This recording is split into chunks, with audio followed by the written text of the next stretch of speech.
American president Donald ട്രംപിന്റെ നയങ്ങളെക്കുറിച്ച് ഉയർന്നു വരുന്ന ആശങ്കകൾ കാരണം ജർമ്മനി ന്യൂയോർക്കിലെ ഫെഡറൽ റിസർവ് ബാങ്കിൽ സൂക്ഷിച്ചിരിക്കുന്ന സ്വർണ്ണശേഖരം പിൻവലിക്കുന്നതിനെ കുറിച്ച് ആലോചിക്കുന്നതായി ഏറ്റവും പുതിയ റിപ്പോർട്ട്.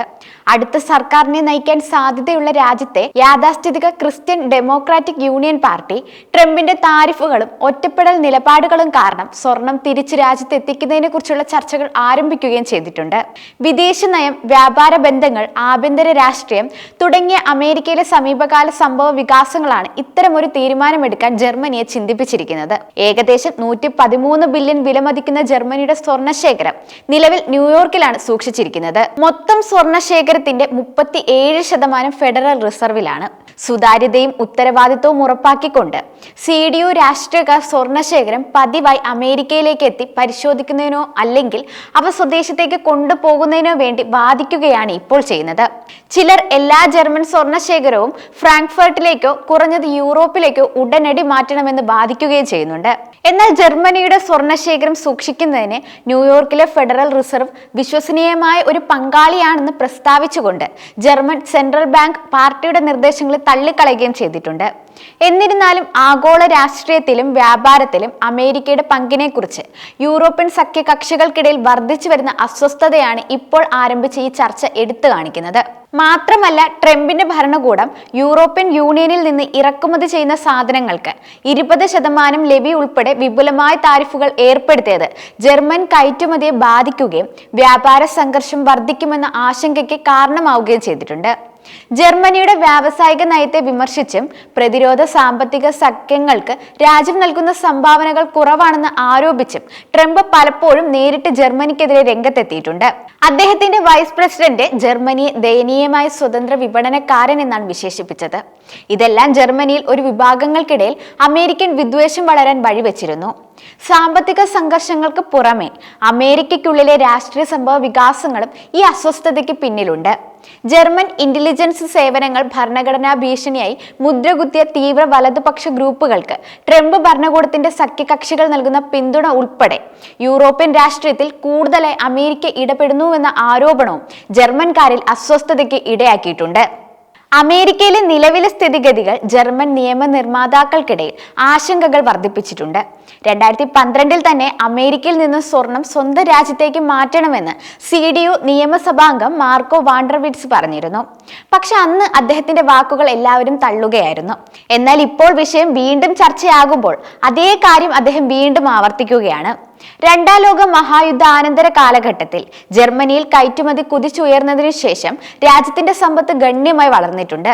അതിന്റെ ഫലമായി ബ്രെട്ടൺ വുഡ്സ് സമ്പ്രദായത്തിന് കീഴിൽ വലിയ വ്യാപാര മെച്ചമെല്ലാം സ്വർണമായി മാറുകയായിരുന്നു.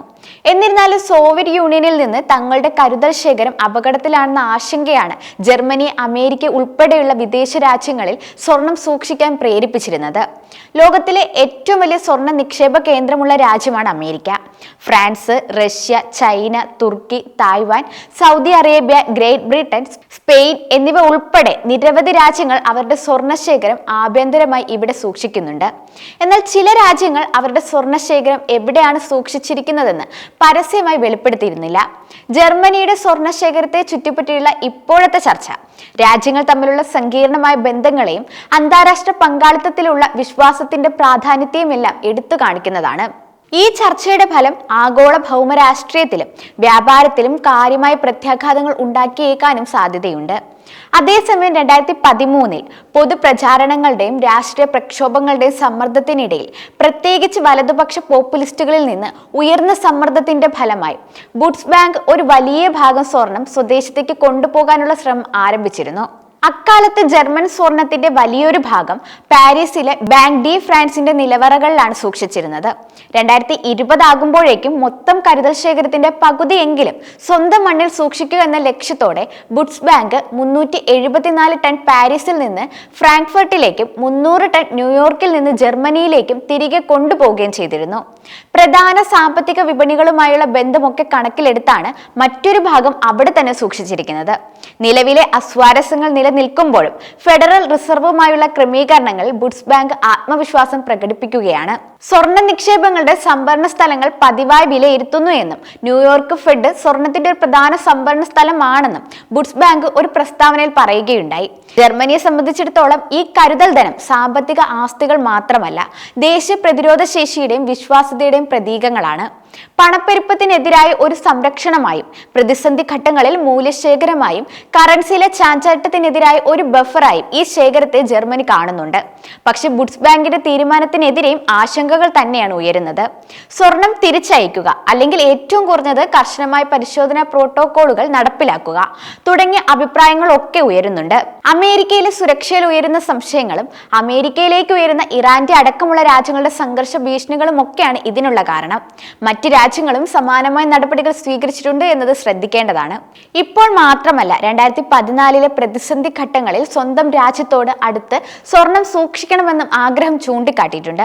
നെതർലാൻഡ്സ് ന്യൂയോർക്കിലെ ഫെഡറൽ റിസർവ് ബാങ്കിൽ നിന്ന് 122.5 ടൺ സ്വർണം ആംസ്റ്റർഡാമിലേക്ക് തിരിച്ചയച്ചിരുന്നു. അതുപോലെ ഫ്രാൻസ്, ചൈന, തുർക്കി, റഷ്യ തുടങ്ങിയ രാജ്യങ്ങൾ അവരുടെ സ്വർണം മുഴുവൻ അല്ലെങ്കിൽ ഭൂരിഭാഗവും ആഭ്യന്തരമായി സൂക്ഷിക്കുകയോ സമാനമായി തിരിച്ചു കൊണ്ടുവരൽ ശ്രമങ്ങൾ നടത്തുകയോ ചെയ്തിട്ടുണ്ട്.